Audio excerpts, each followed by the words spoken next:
Hi hello எல்லாரும் எப்படி இருக்கீங்க? நல்லா இருக்கீங்களா? நாங்களாம் ரொம்பவே நல்லா இருக்கோம். இந்த விளாக் வந்து பார்த்தீங்கன்னா நேற்று புதன்கிழமை ஈவினிங் எடுத்த விளாக் தான். அப்படியே மறுநாள் இன்னைக்கு காலையில் அப்படி கொஞ்சம் எடுத்து ஷேர் பண்ணியிருக்கேன் இந்த வீடியோ. நேற்று வந்து பார்த்தீங்கன்னா பாப்பா வந்து ஊருக்கு கிளம்பிட்டு இருந்தா. தங்கச்சி வந்து ஊருக்கு போகிறா ஓட்டு போட. அவளுக்கு ஓட்டு வந்து விழுப்புரத்தில் தான். ஞாயிற்றுக்கிழமை வரையும் இருந்துட்டு ஞாயிற்றுக்கிழமை காலைல கிளம்பி வந்துடுவா. இவளும் வந்து எனக்கு லீவு தானே, நானும் ஊருக்கு போகிறேன் அப்படின்னு சொல்லிட்டு தங்கச்சி கூடயே போகிறேன்னு சொல்லியிருந்தா. சரின்னு சொல்லிட்டு காலையிலே பார்த்தீங்கன்னா ட்ரெஸ் எல்லாம் பேக் பண்ணி வச்சுட்டா. ஒரு 2 மணி போல் தலை குளிக்க வச்சு 4 மணி பக்கமாக ஆகும்போது பார்த்தீங்கன்னா பவுட்ரு அடித்து பொட்டெல்லாம் வச்சு தலை சீவிட்டேன். தங்கச்சிக்கு வந்து ஸ்கூல் இருக்குது, சண்டே வரையும் தான் லீவு, ரிட்டன் வந்துடுவா. பாப்பா வந்து ஒரு 10 நாள் இருந்துட்டு அம்மா கூட வருவோம். அம்மா வந்து ஊருக்கு வருவாங்க, நான் சொல்லியிருந்தேன் இல்லையா, வரல. அப்பா வந்து வேலைக்கு போயிட்டார் சொல்லிட்டு எலெக்ஷன் முடிஞ்சு ஒரு 10 நாள் கழிச்சு வருவேன் அப்படின்னு சொல்லியிருந்தாங்க. சரின்னு பாப்பாவையும் அப்படியே அமுச்சு விட்டுட்டேன். தம்பியை கூட்டிகிட்டு போக சொன்னேன், 2 பேருமே கூப்பிட்டு போக சொன்னேன். தங்கச்சி வந்து இல்லை, நான் யாருன்னா ஒருத்தர் தான் கூப்பிட்டு போவேன் அப்படின்னு சொல்லியிருந்தா. சரி பாப்பாவே கூப்பிட்டு போ, அவளாச்சும் கொஞ்சம் அங்கே ஜாலியாக இருக்கட்டும் சொல்லிட்டு அவளை ரெடி பண்ணி நேற்று வந்து ஊருக்கு அமுச்சு விட்டுருந்தோம். ட்ரெஸ் எல்லாம் பார்த்தீங்கன்னா சும்மா ரஃப் யூஸ்க்கு யூஸ் பண்ணுற மாதிரி தான். வெயில் சரியான வெயில். ஃபுல்லாக வந்து பார்த்தீங்கன்னா காட்டன் ட்ரெஸ்ஸு அப்புறம் ரஃப் யூஸு அந்த மாதிரி தான் கொடுத்தேன். இந்த ஜிகின்னு அதெல்லாம் கொடுக்கல. கவுனு எதுவுமே ஃப்ராக் டைப்பு எதுவுமே வந்து பார்த்தீங்கன்னா கொடுத்து விடலை. அதே போல் 2 பேருமே பார்த்தீங்கன்னா அவங்கவுங்க பேக்கை தூக்கிட்டாங்க. நான்லாம் எங்கன்னா இது வரையுமே பார்த்தீங்கன்னா என்கிட்ட இந்த ட்ராவல் பேக்கு ட்ரெஸ் எல்லாம் வைப்போம்ல, அந்த ட்ராவல் பேக்லாம் என்கிட்ட கிடையவே கிடையாது. எங்கே போனாலும் 2 கட்டப்பை எடுத்தோமா, துணியை வாரி போட்டோமா, தூக்கிட்டு போனோமா, அப்படி தான் நான் போயிட்டுருக்கேனே. இவங்க 2 பேரும் பார்த்தீங்கன்னா அவங்கவுங்க பேக்கில் தனித்தனியாக செப்பரேட்டாக வந்து ட்ரெஸ்ஸு வச்சுக்கிட்டாங்க. இவ தொல்லை தாங்க முடியாத அளவுக்கு பார்த்தீங்கன்னா நேற்று ஆட்டம் போட்டுருந்தா. ஒரே ஜாலியாக இருந்தா, பேக் வச்சு சுற்றிக்கிட்டு அப்படி இப்படின்னு உருண்டுக்கிட்டு ஒரே ஜாலியாக இருந்தா. அப்புறம் ஒரு 4 மணி பக்கம் பார்த்தீங்கன்னா கிளம்பிட்டாங்க. எங்கே வந்து பார்த்தீங்கன்னா ஒகேனக்கல்ல இருந்து பாண்டிச்சேரிக்கு ஸ்ட்ரெயிட்டாக ஒரே பஸ் இருக்குது. ஒகேனக்கல்லேருந்து பஸ் வந்து பார்த்திங்கன்னா இங்கே பெண்ணாகரம் வந்து ஒரு 5 மணி போல் வந்துடும். அங்கேருந்து நம்ம திருவண்ணாமலை போயிட்டு எங்கள் ஊர் ஸ்டாப்பிங்கில் திருவண்ணாமலேருந்து பாண்டிச்சேரி போகும்போது எங்கள் ஊர் ஸ்டாப்பிங்லேயே பார்த்திங்கன்னா நிறுத்திடுவாங்க. நைட்டு பார்த்திங்கன்னா ஒரு 11:30 ஆகிடுச்சு அவங்க போகிறதுக்கு. அந்த மாதிரி தான் ஸ்ட்ரெயிட்டாக ஒரே பஸ்ஸில் தான் போயிருந்தாங்க. எலெக்ஷன் டைம்ன்றதால கூட்டம் சரியான கூட்டம் இருந்திருக்கும் கண்டிப்பாக. அவங்கள ரெடி பண்ணி அனுப்பிச்சதுக்கப்புறமேட்டுக்கா கொஞ்சம் கஷ்டமாக இருந்து போயிட்டாலே அப்படின்னு நினைக்கும்போது கொஞ்சம் கஷ்டமாக தான் இருந்தது. இருந்தாலும் சரிடா இதெல்லாம் ஒரு விஷயமா சொல்லிட்டு காலையிலேருந்து பார்த்தீங்கன்னா பாத்திரமே கழுவலை, எல்லா பாத்திரமும் எடுத்து போட்டு வச்சுருந்தேன். ஏன்னா இப்போல்லாம் பார்த்தீங்கன்னா ஸ்கூல் வந்து லீவ் விட்டது வந்து பார்த்தீங்கன்னா டோட்டலாக ரோட்டீனே சேஞ்ச் ஆகிடுச்சு. ஸ்கூல் டைமில் பார்த்தீங்கன்னா காலைல 5 மணி 6 மணிக்கு எந்திரிச்சோமா, 8 மணிக்குள்ளே சமைச்சு முடிச்சோமா, 9 மணி 10 மணின்றப்ப எல்லா வேலையும் முடிஞ்சிடும். ஆனால் இப்போ ஃபுல்லாக வந்து பார்த்தீங்கன்னா ரோட்டீனே வந்து அப்படி ஃபுல்லாக சேஞ்ச் ஆகிடுச்சு. எந்திரிக்கிறதே பார்த்தீங்கன்னா 7:30 8 மணி ஆகிடுது. அப்புறம் ஃபஸ்ட்டு வந்து பார்த்தீங்கன்னா எந்திரிச்சதுமே குக் பண்ணிடுறேன். ஏன்னா இவங்க 2 பேர் எந்திரிச்சாங்கன்னா பசிக்குதுன்னு சொல்லுவோம். முக்கியமாக பாப்பா வந்து எந்திரிச்சதுமே எனக்கு பசிக்குதுன்னு சொல்லுவாள். அதனால் ஃபஸ்ட்டு அதுவும் இல்லாமல் வீடியோவோட எடுக்கணுமா, சரி ஃபஸ்ட்டு குக் பண்ணிடலாம் சொல்லிட்டு குக் பண்ணுறேன். அதுக்கப்புறம் பார்த்தீங்கன்னா ஒரு 10 மணி ஆகிடும். வெயில் அடிக்க ஆரம்பிச்சிடுவாங்க, சரியான வெயில். அதனால் பார்த்தீங்கன்னா ஈவினிங்காக விளைக்கலாம் சொல்லிட்டு அப்படியே போட்டது அப்படியே இருந்துச்சு. அதெல்லாம் ஒட்டுக்காய் எடுத்து போட்டு கழுவிட்டு இருந்தேன். அதுவும் இல்லாமல் இன்றைக்கி தண்ணி வரும் சொல்லிட்டு நேற்று வந்து பார்த்திங்கன்னா தண்ணி வரும் சொல்லிவிட்டு குடம்லாம் வேறு கழுவ வேண்டியது இருந்தது. குடத்தெல்லாம் கழுவணும்னு சொல்லிட்டு வேகமாக பார்த்திங்கன்னா பாத்திரம்லாம் எடுத்து வச்சுட்டு அப்புறம் இருக்கிற எல்லா குடத்தையும் பார்த்திங்கன்னா எடுத்து போட்டு கழுவிட்டேன். நான் வந்து குடிக்கிற தண்ணி பார்த்திங்கன்னா ஒரு 4 குடம் தண்ணி மட்டும் தனியாக எடுத்து வச்சுப்பேன். ஒகேனக்கல் தண்ணி தான் குடிக்கிறோம். அந்த தண்ணி குடத்தை மட்டும் ரெகுலராக வாஷ் பண்ணுவேன். மற்ற இருக்கிற குடம் பார்த்திங்கன்னா வாரத்தில் 2 நாள் அந்த மாதிரி தான் கழுவேன். ஏன்னா அது வந்து யூஸ் பண்ண மாட்டோம் குடிக்கிறதுக்கெல்லாம், சும்மா அந்த பாத்திரம் கழுவுறதுக்கு பசங்களை குளிக்க வைக்கிறதுக்கு அந்த மாதிரி தான். ஆனால் அடிக்கடி விலைக்கு வச்சிருவேன். நான் எப்படி சொல்கிறது, எனக்கு பாத்திரம் கழுவுறது இதெல்லாம் ஒரு விஷயமே இல்லை. உட்காந்துட்டு அழகாக பார்த்தீங்கன்னா நிறைய பாத்திரம் இருந்தால் கூட அழகாக உட்காந்துட்டு கழுவி எடுத்து வச்சிடலாம். மறுபடியும் அதை ஒவ்வொரு பாத்திரமாக பார்த்தீங்கன்னா அங்கங்கே எடுத்து அடுக்கிறது தான் பெரிய கஷ்டமே. அதே போல் தான் துணி துவைக்கிறதும். நிறையா பேர் இன்னுமே என்ன திட்டலாம் மாட்டீங்க, ஒரு அன்பாக தான் சொல்கிறீங்க கமெண்ட்ஸில். எப்படின்னா துணியை வந்து நிறைய சேர்த்து வச்சு துவைக்காதீங்க, டெய்லி துவைங்க அப்படி இப்படின்னு. நான் என்ன பண்ணுறது, துணி வந்து பார்த்திங்கன்னா 2 நாள் துவைக்கலனா கூட சேர்ந்துருது. 2 நாள் தான் கேப்பே, நடுவில் பார்த்தீங்கன்னா அது சேர்ந்து போயிடுது. எப்படி சொல்கிறது, ஒரு நாளைக்கு இப்போ 3 வேளை குளிக்கிறாங்க எங்கள் பசங்க வந்து பார்த்திங்கன்னா ஒரு நாளைக்கு 3 வேளை குளிக்கிறாங்க. பசங்க துணி தான் அதிகமாக சேர்ந்துது. எனக்கு சும்மா துவைக்கிறதும் பிடிக்கல. இப்போல்லாம் ஒட்டுக்கா சேர்த்து வச்சு அழகாக துவைச்சி காய வச்சோமா நீட்டாக. அதே மாதிரி துணி அலசுறதும் பார்த்தீங்கன்னா அழகாக 1 by 1 அலசுவேன். அப்படியே துணி காய வைக்கிறதும் பார்த்தீங்கன்னா ஒரு சில பேர் அப்படியே எடுத்து காய போட்டு போயிடுவாங்க. எனக்கு அப்படி கிடையாது. ஒரு சைடு ஃபுல்லாக டாப், ஒரு சைடு ஃபுல்லாக ஃபேண்ட்டு, ஒரு சைடு ஃபுல்லாக ஜட்டி, ஒரு சைடு ஃபுல்லாக டிஷர்ட்டு, ஒரு சைடு ஃபுல்லாக புடவை சாரி அந்த மாதிரி லைனாக காய வைக்க தான் எனக்கு பிடிக்கும். எத்தனை பேருக்கு இந்த மாதிரி பிடிக்கும்னு சொல்லிட்டு கமெண்ட்ஸ் பண்ணுங்கள்.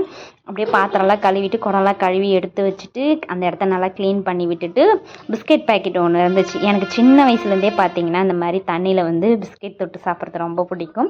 அந்த மாதிரி பார்த்தீங்கன்னா இந்த லட்டு வந்து என் தங்கச்சி ஊருக்கு போகும்போது லட்டு தூங்கிட்டு இருந்தான். கரெக்டாக கிளம்பும்போது எந்திரிச்சான். அப்புறம் என் தங்கச்சி கூப்பிட்டு போயிட்டு ஒரு ஜூஸ் பாட்டில் ஒரு மில்க் பிஸ்கெட் வாங்கிட்டு வந்து கொடுத்துட்டு போனான்.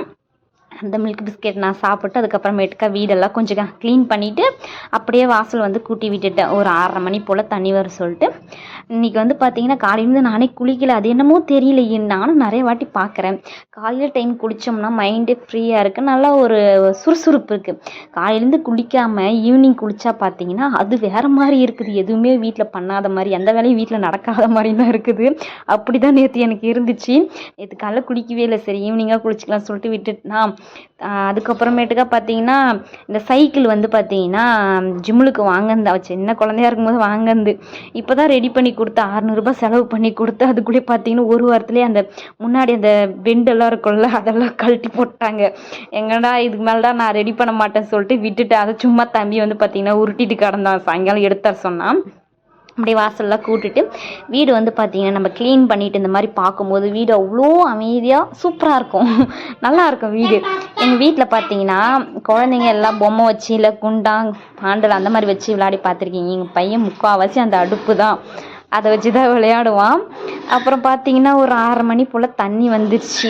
நானும் தம்பியும் வந்து பார்த்திங்கன்னா ஸ்டார்டிங்கில் பார்த்தீங்கன்னா இந்த மாதிரி குண்டா வச்சு இருக்கிற குடத்துல பேரெல்லாம் ரொப்பிப்பேன்.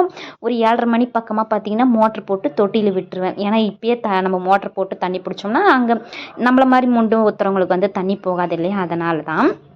ஒரு சில பேர் என்கிட்ட கமெண்ட்ஸில் ரெகுலராக கேட்குற கேள்வி என்னென்னா துணியை வந்து 2-3 நாளைக்கு ஒரு வாட்டி அந்த துவைக்காதீங்க, டெய்லி துவைங்க அப்படின்னு கேட்குறீங்க. ஷார்ட்ஸ் ஒரு நாளைக்கு எத்தனை வீடியோ போடுவீங்கன்னு கேட்குறீங்க. ஒரு நாளைக்கு நான் மோஸ்ட்லி பார்த்தீங்கன்னா ஒரே ஒரு ஷார்ட்ஸ் தான், எப்போயாவது தான் 2 ஷார்ட்ஸ் போடுவேன். வாரத்தில் ஒரு வாட்டி வந்து பார்த்தீங்கன்னா இந்த மாதிரி லாங் வீடியோ போட்டுருவேன். அது அமௌண்ட் வந்துருச்சான்னு கேட்குறீங்க. இன்னுமே அமௌண்ட் வரல, மானிட்டேஷன் ஆகிடுச்சு, அமௌண்ட் வரல. அதுக்கப்புறமேட்டுக்கா ஒருத்தவங்க வந்து புதினா செடிக்கு வந்து நீங்கள் என்ன போடுறீங்க ரெகுலராக அப்படின்னு கேட்குறீங்க. எதுவுமே இல்லை, நான் அரிசி கழுவுற தண்ணியை பார்த்தீங்கன்னா அங்கே எடுத்துகிட்டு போய் ஊற்றிடுவேன். எப்பயுமே செடிங்களுக்கு ஊற்றிடுவேன். மெயினாக அரிசி கழுவுற தண்ணியெல்லாம் வந்து பார்த்திங்கன்னா செடிங்களுக்கு ஊற்றிடுவேன். அதுவே பார்த்திங்கன்னா ஒரு மாதிரி பூச்சடிச்ச மாதிரி தான் இருக்குது. ஒரு கத்திரிக்காய் செடி அங்கே வச்சுருந்து அதுவே வந்து பார்த்திங்கன்னா பூச்சடிச்ச மாதிரி தான் இருந்தது. அந்த கத்திரிக்காய் செடி பிடுங்கிட்டேன். அதுக்கப்புறமேட்டுக்கா இப்போ செடி வந்து நல்லா இருக்குது. அப்புறம் இன்னொருத்தங்க வந்து நீங்கள் ஒரு பக்கம் மட்டும் வாசலில் வந்து சாணி போடுறீங்க, அந்த பக்கம் ஏன் போட மாட்டேறீங்கன்னு கேட்குறீங்க. ஆப்போசிட்டில் இருக்கவங்க அந்த பக்கம் போட்டுப்பாங்க, நாங்கள் வந்து இந்த பக்கம் போட்டுப்போம். வேறு ஒன்றும் கிடையாது, பெருசாலாம் ஒன்றும் கிடையாது. நான் வந்து பார்த்தீங்கன்னா தண்ணியெல்லாம் பிடிச்சி குடத்தெல்லாம் ஒன்று ஒன்றா எடுத்து வச்சுருந்தேன். குடத்தை எத்தனை குடம் வேணால் தண்ணி எடுத்துடலாம். இந்த தவளைன்னு இருக்குது பார்த்தியா, 2 சில்வர் தவளை பித்தளை தவளை, அதை வந்து எடுக்கிறதா ரொம்ப கஷ்டம். இடுப்புலேயே நிற்க மாட்டேது எனக்கெல்லாம் சொல்லப்போனேன். என் தங்கச்சியெல்லாம் தூக்கவே மாட்டேன் சுத்தமாக. அந்த 2 தவளை பிடிச்சி வச்சேன்னா நான் தான் எடுத்துகிட்டு வந்து வைக்கணும். என் தங்கச்சியெல்லாம் சுத்தமாக தூக்கவே மாட்டான். அந்த காலத்துலலாம் பார்த்திங்கன்னா இதுதான் யூஸ் பண்ணாங்க, எப்படி யூஸ் பண்ணாங்கன்னு தெரியல நம்மளுக்கு. அதுக்கப்புறமேட்டுக்கா பெட்ஷீட் வந்து ஒரு 2-3 இருந்தது. அப்படியே என்னோடய நைட்டி பாவாடெல்லாம் இதை துவைச்சி போட்டலாம். தண்ணி வரும்போதே கொஞ்சம் நல்லாயிருக்கும் அலசத்துக்கு. தண்ணி வரும்போதே அலசினா சரி சொல்லிட்டு பவுடர் வாங்கிட்டு வந்து அதை ஊற வச்சுட்டு தொட்டியில் வந்து மோட்டர் போட்டு விட்டுட்டேன். தொட்டி ரொம்பறதுக்குள்ளே பார்த்தீங்கன்னா இதை ஊற வச்சு துவைச்சிட்டுனா அதுக்கப்புறமேட்டு அலசிக்கலாம் சொல்லிட்டு அதை தான் பண்ணேன். பாப்பா ஊருக்கு போனதுக்கப்புறம் பார்த்திங்கன்னா பாப்பாவும் தங்கச்சி ஊருக்கு போனதுக்கப்புறம் வீடே ஒரு மாதிரி அமைதியாக இருக்குது, தனியாக அமைதியாக இருக்குது. ஆக்சுவலாக சொல்லப்போனால் எனக்கு இந்த மாதிரி தனியாக அமைதியாக இருக்கிறது ரொம்ப பிடிக்கும். அதுவும் இல்லாமல் இந்த மாதிரி வேலையெல்லாம் செய்யும்போது பார்த்தீங்கன்னா ஃபோனில் வந்து 90s பாட்டு வந்து போட்டு விட்டுருவேன். அது மாட்டு ஓடிட்டே இருக்கும். நான் அந்த பாட்டு மட்டுமே தான் கேட்பேன், மற்றபடி எதுவுமே நான் மனசில் நினச்சிக்கிட்டு அந்த மாதிரிலாம் வேலை செய்ய மாட்டேன். அந்த பாட்டு போனோன்னா பார்த்தீங்கன்னா என்னென்னமோ மனசில் நினைக்க தோணும் கண்டிப்பாக. அதுமாரி பாட்டு போட்டு நம்ம வேலை செய்யும்போது பார்த்தீங்கன்னா டக்குன்னு வேலை செஞ்ச மாதிரி இருக்கும். மனசு அப்படி பார்த்தீங்கன்னா லேசான மாதிரி இருக்கும். அந்த மாதிரி தான் நான் எப்பயுமே வேலை செய்வேன். நான் ஏற்கனவே நிறைய வீடியோவில் சொல்லியிருக்கேன் உங்களுக்கு. அந்த மாதிரி தான் பார்த்தீங்கன்னா நேற்று பாட்டு போட்டு விட்டு நான் வந்து துணி அலசிட்டு இருந்தேன். இந்த ஒரு பையன் வந்து பார்த்தீங்கன்னா துணியெல்லாம் கழட்டி போட்டு பக்கெட்டில் தண்ணி விட சொல்லி சொம்பு எடுத்துகிட்டு வந்து மொண்டு மொண்டு மொண்டு மொண்டு மொண்டு ஊற்றி குளிச்சுட்டே இருந்தான்.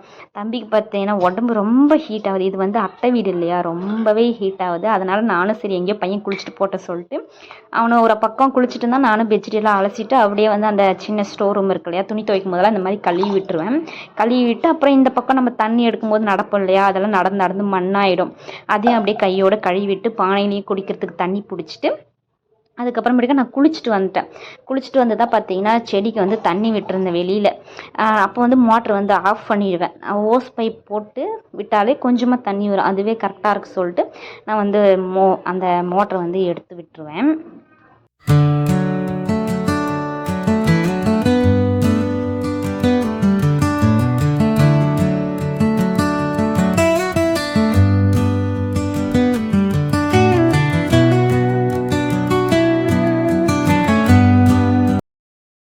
நைட்டுக்கு வந்து பார்த்திங்கன்னா பெருசாலாம் எதுவும் சமைக்க கிடையாது.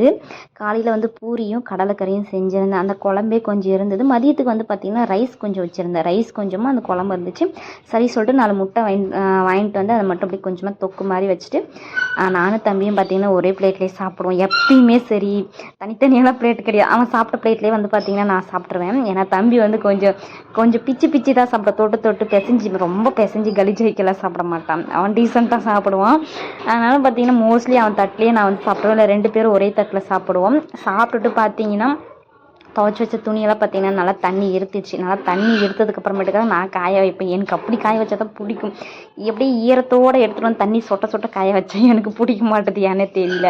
துணியெல்லாம் காய வச்சுட்டு பெட்ஷீட் மட்டும் வந்து வெயிட்டாக இருந்தது, நான் போடல, கொடி அறந்துக்குமோன்னு பயந்துட்டு நான் வந்து நைட்டெல்லாம் பார்த்தீங்கன்னா அப்படியே வந்து சேர் மேலேயே கொஞ்சம் நல்லா பரப்பி விட்டுட்டு ஃபேன் போட்டு விட்டுட்டேன். ஹாலில் காஞ்சிரும் சொல்லிட்டு ஃபேன் போடலாம் கூட காஞ்சிரும் அடிக்கிற வைக்கு, இருந்தாலும் நான் வந்து ஃபேன் போட்டு விட்டுட்டு அதுக்கப்புறமேட்டுக்கா கேட்டெல்லாம் நல்லா லாக் பண்ணிவிட்டு வெளி லைட்டு உள் லைட்டெல்லாம் ஆஃப் பண்ணிவிட்டு அதுக்கப்புறமேட்டுக்கா உள்ளே போயிட்டு கொஞ்ச நேரம் பார்த்தீங்கன்னா டிவி பார்த்தோம். இவன் டிவியை பார்க்க விட மாட்டான், ஆஃப் பண்ணுறான் போடுறான் இப்படியே இருந்துச்சு. சரி சொல்லிட்டு காலையில் குடிக்கிறதுக்கு பார்த்தீங்கன்னா 1 லிட்டர் தண்ணியில் வந்து பார்த்திங்கன்னா கிராம்பு ஒரு 4-5-6 கிராம்பு போடுவேன். அதுக்கப்புறமேட்டுக்கு கொஞ்சமாக வந்து பார்த்திங்கன்னா சப்ஜா ஊற வச்சு அதைத்தான் பார்த்திங்கன்னா ரெகுலராக நான் காலையில் இப்போலாம் சாப்பிட்டுட்டு வரேனே. இந்த ஏபிசி அந்த ஜூஸை விட இது வந்து எனக்கு நல்லாவே தெரியுது ரிசல்ட் வந்து, அதனால் நான் இதை தான் சாப்பிட்டு. இந்த சியா சீட்ஸ் வந்து எனக்கு சுத்தமாகவே பிடிக்க மாட்டேது, ஏன்னு தெரியல, அந்த இருக்க வாசனையும் எனக்கு பிடிக்க மாட்டுது. அதுக்கப்புறமேட்டுக்கு இன்னொரு சீட்ஸ் வந்து வாங்கி வச்சிருக்கிறேன், பேர் சத்தியமாக வாயிலே வர மாட்டேது. அது வந்து பார்த்திங்கன்னா இந்த பப்பாளி பழ ஃப்ளேவர் வருது, பப்பாளி பழ கொட்டை இருக்குதுல அந்த ஃப்ளேவர் வருது.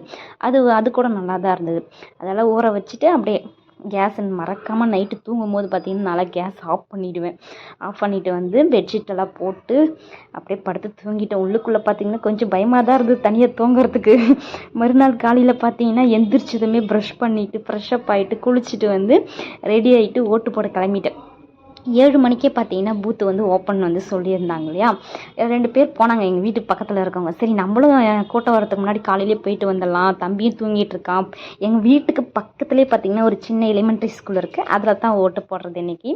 நான் வந்து கிளம்பிட்டேன். என்னோடய ஓட்டர் ஐடி அந்த ஸ்லிப்பெல்லாம் எடுத்துக்கிட்டு போயிட்டு ஒரு 10 பேரும் என்னமோ இருந்தாங்க எனக்கு முன்னாடி. அப்போவே பார்த்தீங்கன்னா சரி சொல்லிட்டு நின்று ஓட்டு போட்டு அங்கே தெரிஞ்ச அக்காலாம் வந்திருந்தாங்க, அவங்கக்கிட்ட பேசிட்டு வந்துட்டேன். அதுக்கப்புறம் இங்கே வீட்டாண்டு வந்ததுக்கப்புறமேட்டுக்கு பார்த்தீங்கன்னா யாருக்கு ஓட்டு போட்ட அப்படி இப்படின்னு வீட்டில் பக்கத்தில் இருக்கவங்களாம் ஒரே கேள்வி. நான் வந்து யாருக்கோ போட்டேன் அப்படின்னு சொல்லி அப்படியே பேசிட்டு வந்துட்டேன். அதுக்கப்புறமேட்டுக்கா நானும் தம்பி எந்திரிச்சிட்டான். வீட்டில் வந்து பார்த்திங்கன்னா தக்காளி காய்கறி எதுவுமே இல்லை. சரி போயிட்டு வாங்கிட்டு வரலாம் சொல்லிட்டு அவன் எந்திரிச்சதும் அவனை கூட்டிக்கிட்டு அப்படியே நடந்து போகிற வழி ஃபுல்லாக பார்த்தீங்கன்னா ஒரே கூட்டம் தான். என்ன கூட்டம்னா, இந்த கட்சிக்கு ஓட்டு போடுங்க, மாம்பழத்துக்கு வச்சு ஓட்டு போடுங்க அப்படின்னு சொல்லி வாக்கு கேட்டாங்க. வேறு ஒன்றும் பெருசாலாம் கிடையாது. நான் போயிட்டு ரெகுலராக வாங்குகிற காய்கறியிலே பார்த்தீங்கன்னா தேவையான காய்கறிலாம் வாங்கிக்கிட்டு ரிட்டன் வீட்டுக்கு வந்து எல்லாத்தையும் பார்த்தீங்கன்னா அப்போவே எடுத்து வச்சுட்டேன். வாங்கிட்டு வந்த திங்ஸ் எல்லாம் பார்த்தீங்கன்னா நான் எப்பயுமே அப்பப்போ எடுத்து அப்படியே வச்சுருவேன். வீட்டில் வந்து பார்த்தீங்கன்னா அரிசி தீர்ந்துச்சு. இங்கே சக்தி வந்திருந்தான் ஊருக்கு வந்து ஓட்டு இல்லை அவனுக்கு, ஆனாலும் வந்திருந்தான் ஊருக்கு. அவங்ககிட்ட கேட்ட அரிசி இல்லைடா, அரிசி எடுத்துகிட்டு வண்டியிலக்கா, வண்டி ரெடி ஆனதும் நான் எடுத்துகிட்டு வந்து தரேன்னா சரி இப்போதைக்கு மட்டும் போயிட்டு பார்த்தீங்கன்னா அப்படியே வரும்போதே 1 கிலோ அரிசியும் கொஞ்சமாக பருப்பும் வாங்கிட்டு வந்துட்டேன். பருப்பு குழம்பு எதனா வச்சுக்கலாம் சொல்லிவிட்டு. ஆனால் நைட்டில் நேற்று மதியம் செஞ்ச சாப்பாடே தண்ணி ஊற்றி வச்சுருந்தேன்னா சரி அதையே நம்ம சாப்பிட்டுட்டு தம்பிக்கு மட்டும் பார்த்தீங்கன்னா 2 இட்லி வாங்கி கடையில் கொடுத்துடலாம் சொல்லிட்டு காய்கறியெல்லாம் எடுத்து வச்சுட்டு கடையில் போயிட்டு 2 இட்லி எவ்வளோன்னு கேட்டேன். ஃபஸ்ட்டு பார்த்தீங்கன்னா 2 இட்லி எவ்வளோன்னு தெரியல. அதுக்கப்புறம் ஒரு 15 ரூபாவும் இருந்துச்சு 2 இட்லி. நான் 15 ரூபா தான் எடுத்துகிட்டு போனேன். எங்கள் வீட்டு பக்கத்துலேயே ஹோட்டல் எல்லாமே எங்கள் வீட்டு பக்கத்துலேயே இருக்குது. மெடிக்கல் ஷாப்பு, காய்கறி எல்லா கடையுமே பார்த்தீங்கன்னா எங்கள் வீட்டு பக்கத்துலேயே. ரொம்ப லாங்கெல்லாம் நம்ம போகவே வேண்டாம், ஒரு 2 நிமிஷம் நடந்தால் போயிடலாம் கடைக்கு. போய் கேட்டால் 20 ரூபான்ட்டாங்க. எனக்கு பக்குன்னு ஆயிடுச்சு. ஐயோ என்னடா இது, ஒரு இட்லி 10 ரூபாவா, அதுக்கு நம்ம 20 ரூபாய்க்கு கடையில் மாவு வாங்கி இட்லி ஊற்றி சாப்பிட்ருக்கலாமே அப்படி தான் இருந்துச்சு. இட்லி 2 இட்லி 20 ரூபா சொன்னாங்க, தூக்கி போட்டுடுச்சு. சரி சொல்லிட்டு வாங்கிட்டு வந்து அவனுக்கு ஊட்டிலாம் சொல்லிட்டு நைட்டு நான் ஊற வச்சுருந்தேன் இல்லையா, அந்த தண்ணி சப்ஜி அதெல்லாம் சாப்பிட்டு தம்பிக்கு வந்து பார்த்தீங்கன்னா இட்லி ஊற்றி இட்லியை வந்து ஊட்டி விட்டேன். அவன் பார்த்ததுமே பார்த்தீங்கன்னா ஒரே ஹாப்பி. அவனுக்கு வந்து இட்லி தோசை இந்த மாதிரிலாம் ரொம்ப பிடிச்சிருக்கு. எப்பயுமே பார்த்தீங்கன்னா அவனுக்கு அப்படியே ஊட்டி விட்டுட்டேன். நீங்கள் வந்து யாருக்கு ஓட்டு போட்டீங்கன்னு மறக்காமல் நம்ம கமெண்ட்ஸில் இன்றைக்கி வந்து ஷேர் பண்ணுங்கள். இந்த வீடியோ வந்து பார்த்தீங்கன்னா இன்றைக்கி தான் எடுத்தது, இன்றைக்கி தான் போஸ்ட் பண்ணுறேன். ஃபஸ்ட் டைம் இந்த மாதிரி இன்றைக்கே எடுத்து இன்றைக்கே போஸ்ட் பண்ணுறேன். இந்த வீடியோ பிடிச்சிருந்தா கண்டிப்பாக ஒரு லைக் கொடுத்துக்குங்க. எதுனா இருந்தால் கமெண்ட்ஸில் வந்து சொல்லுங்கள், நான் வந்து கண்டிப்பாக உங்களுக்கு வந்து ஷேர் பண்ணுறேன். நம்ம வந்து அடுத்த வீடியோவில் பார்க்கலாம். அது வரைக்கும் பாய், பத்திரமா இருங்க, சேஃபாக இருங்க, மறக்காமல் ஓட்டு போடுங்க. ஓகே.